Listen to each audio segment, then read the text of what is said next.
Փողոցից ինքս շտաբի աշխատող եմ։ Մարդկանց կարողանում ենք համոզել, ավելի ճիշտ հարուզում ենք, որ ընտրենք հանրապետական կուսակցությանը, հավատանք մեր կուսակցությանը, մեր լավ թեկնածուին Հակոբ Բեգլարյանին, բայց համարյա թե մի մասը համաձայնվել է ինձ, հավատացել է, քանի որ իրենք շատ լավ գիտեն մեր Գագիկ Բեգլարյանին, մեր Տարոն Մարգարյանին, բայց 3 օր առաջ որոշ քաղաքացիներ ստանում են նամակ, որ մեկ ամիս ժամանակ եք տալ, եթե $500 դուք չհամաձայնվեք տներից դուրս չգաք, մեկ ամիս հետո մենք ենք գալու ձեզ զորով դուրս անենք տներից։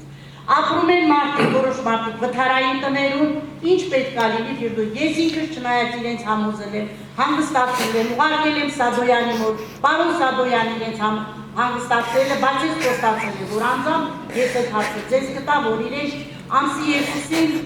հավատքի գնան ընտրել մեր լավ թեկնածուին։ Խնդրում եմ այդ հարցին, եթե կարող եք պատասխանել, որտեղ սպասում են իզնից հատուկա։ Հենց հիմա։ Չէ, հենց հիմա չէ, ինչը իրենք ճիշտ են մարվի, մեկ ամիս հետո կգան այդ մարդկանց դուրս եկեք ես հասկանամ ով է նամակը գրել։ Գրել ինձ տա ուղարկել, ինչ որ էձիկա ինչ ամենը, նամակը պարոն։ Այդ ինչ որ էզիկի նամակը տվեք մենք ուսումնասիրենք։ Մենք տվել ենք պարոն Սադոյանի մոտ, շնորհակալություն։ Շնորհակալություն։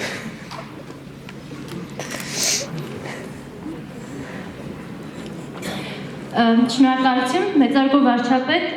մի քիչ փորձեմ ավելի երիտասարդական հարց տալ, որ երիտասարդներին ավելի շատ նայեմ կներեք, չեմ տեսնում ձեզ։ Ահա։ Շնորհակալություն, հարցս հետևյալն է, ձեզ համար քաղաքական գործիչ, որ օրինակ է միշտ, կապ չունի, որ երկրի ներկայացուցիչն է, որ պատմական շրջանի։ Չունեմ։ Այսինքն դուք ինքներդ ձեզ համար սիրված քաղաքական գործիչ եք։ Ոչ։ Շնորհակալություն։ Առաջի հարցի պատասխանից այդպես չէր հետևում։ Ընդհանրապես որևէ իդեալ կումիր երբեք չեմ ունեցել։ Կան քաղաքական գործիչներ, որտեղ որոշակի հատկությունները մեկի ինչ որ ձևով առաջացնում է հարգանք, մեկ ուրիշի մեկ բան, բայց որ տենց մեկին ընտրեմ ասեմ այ նման բան չկա։